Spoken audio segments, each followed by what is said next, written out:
Hola, nosotros vamos a hablar acerca de la estructura de las proteínas. Somos el grupo 324 y el equipo está conformado por Giselle González, Elizabeth Hernández, Rogelio Jiménez, Sebastián Justiniani, Joana Ortiz y su servidora Leslie Cerón.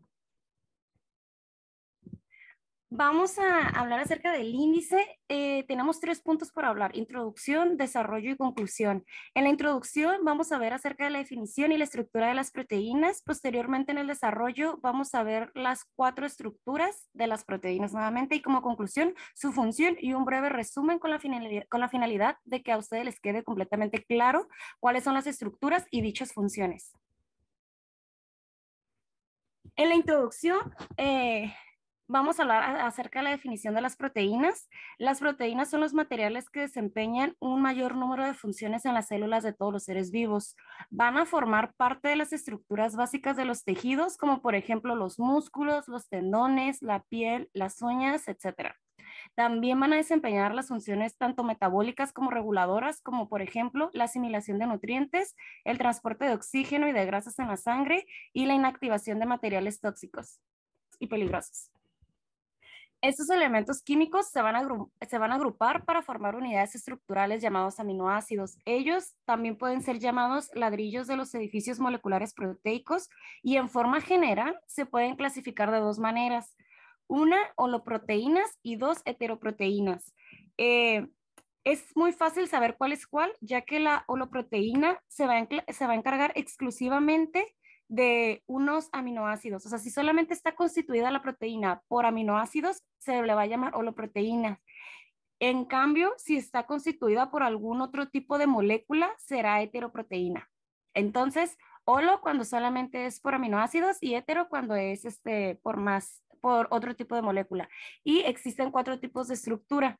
La estructura número 1 es la primaria, que va a ser la secuencia lineal de una cadena de aminoácidos. La secundaria, una interacción a través de enlaces de hidrógeno. La terciaria, atracciones presentes entre hélices alfa y hojas plegadas. Y por último, la cuaternaria, más de una cadena de aminoácidos. La estructura primaria. La estructura primaria se refiere a la secuencia u orden lineal de aminoácidos en la cadena polipeptídica de una proteína, como se puede ver en las imágenes. Cada proteína tiene una secuencia única de aminoácidos que determinan su estructura tridimensional y una función biológica, por lo cual la función de una proteína va a depender de su secuencia y de la forma que ésta vaya a adoptar. Actualmente es posible indicar qué aminoácidos componen la cadena polipeptídica y el orden de estos aminoácidos. La importancia. La importancia principalmente deriva a que es la base de la composición de las otras estructuras proteicas que vamos a ver más adelante. La variación en un solo aminoácido en su cadena polipeptídica puede determinar una falta letal en toda la proteína. Entender la estructura primaria de las proteínas es de suma importancia, debido a que muchas enfermedades genéticas se producen por secuencias anómalas de aminoácidos que causan un plegamiento inadecuado y la pérdida o el deterioro de una función normal. Como vemos en el esquema, una secuencia normal de aminoácidos va a dar un correcto plegamiento y la continuación estructural va a seguir con su función, mientras que una secuencia anómala de aminoácidos va a tener un plegamiento inadecuado, por lo tanto va a perder o va a deteriorar su función y da hincapié a enfermedades genéticas. Ahora vamos a explicarles sobre la estructura secundaria. Es la estructura local de la cadena peptídica y está determinada por las interacciones de enlace o puente de hidrógeno del grupo carbonilo y residuos de amida en el esqueleto del péptido. La estructura secundaria es la que va a determinar la posición espacial de los aminoácidos. Y existen 2 tipos de estructura secundaria: la hélice alfa y la hoja plegada beta. Se preguntarán, ¿qué es el hélice alfa? Bueno, en la imagen se puede apreciar que es la estructura que forma la varilla con la cadena peptídica fuertemente enrollada y con las cadenas laterales de los residuos aminoácidos extendiéndose fuera del eje de la espiral. ¿Y qué es la hoja beta? Bueno, en este se va a observar que cuando se observa en canto, los residuos de aminoácidos van a formar un modelo en zigzag o prisado, en el cual los grupos R de residuos adyacentes van a apuntar en direcciones opuestas. Esta es una estructura extendida a diferencia de la hélice alfa, que está enrollada. Esta está plegada debido a que los enlaces carbono-carbono son tetraédricos y no pueden existir en una configuración plana. La estructura terciaria de la proteína es la disposición en el espacio de la estructura secundaria, es decir, la forma tridimensional de la proteína. Es cuando las características estructurales secundarias como las hélices, hojas, flexiones, giros y asas se ensamblan dando lugar a lo que conocemos como una estructura terciaria. Este tipo de estructura es la que confiere a las proteínas sus actividades y propiedades biológicas. Aquí entra, por ejemplo, el fenómeno de la desnaturalización de la proteína, que es cuando se pierden estas propiedades y actividades biológicas. En cuanto a los tipos de enlace e interacciones, los giros y codos que sufre la estructura secundaria al pasar a terciaria son resultado de una serie de enlaces entre los radicales de los aminoácidos, estabilizando así la estructura terciaria.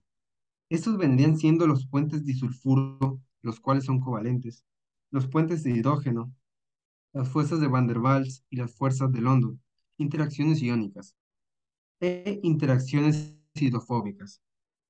En cuanto a la clasificación de las proteínas, tenemos las tipo fibrosas, las cuales tienen una forma más alargada, resisten fuerzas de atracción, y la mayoría de las proteínas que actúan como materiales estructurales fuera de las células vivas son proteínas fibrosas. Además, son insolubles en agua. Como función, tenemos a la fibrina y queratina como la función estructural. En cuanto a las tipo globular, las observamos de una forma más compacta, como vemos en la imagen de esta diapositiva. La mayoría de las proteínas que están dentro de las células son proteínas globulares y además son solubles en agua. En cuanto a función, tenemos, por ejemplo, la insulina como función dinámica, a la mioglobina como función transportadora, o a las tubulinas y miosinas como función estructural. En cuanto a los dominios, se les define como un subcuerpo proteico que conforma una subunidad estable, funcional o estructural. Estos dominios son segmentos de una cadena de aminoácidos que se comporta de manera independiente. Además, estos dominios son la zona proteica donde se halla mayor densidad, es decir, donde hay más plegamientos. Para poder explicar la estructura cuaternaria, hay que comprender que en su estado funcional, muchas proteínas están formadas por más de una cadena polipeptídica. En este tipo de proteínas, cada cadena se denomina como subunidad. La estructura cuaternaria hace referencia a la disposición de estas subunidades y a la naturaleza de sus interacciones. Según el número de subunidades que forman a las proteínas, estas van a ser dímeros, trímeros, tetrámeros, polímeros, etc. Un ejemplo es la hemoglobina humana, que se muestra en la imagen. Es una proteína que transporta el oxígeno en la sangre y consta de dos subunidades de un tipo denominado como alfa y dos subunidades de otro tipo denominados como beta. Por lo tanto, la hemoglobina es un tetrámero alfa 2 beta 2.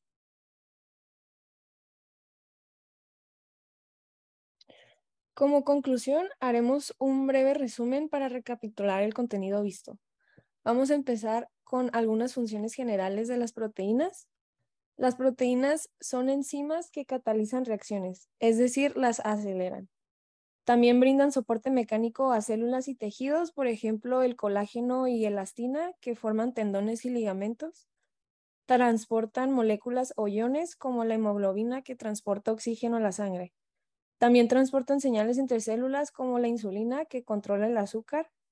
Y generan movimientos.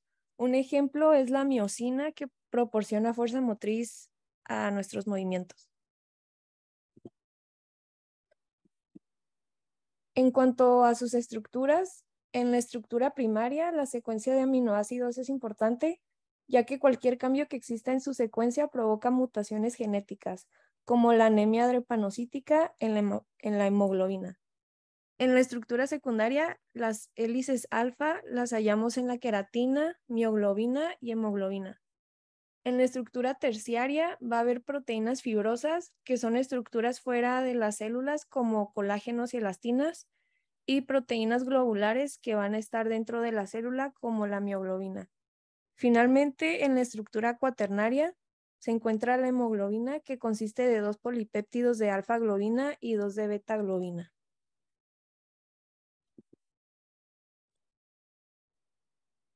Y ya por último, aquí hay una lista de las fuentes que usamos como bibliografía. Gracias por su atención.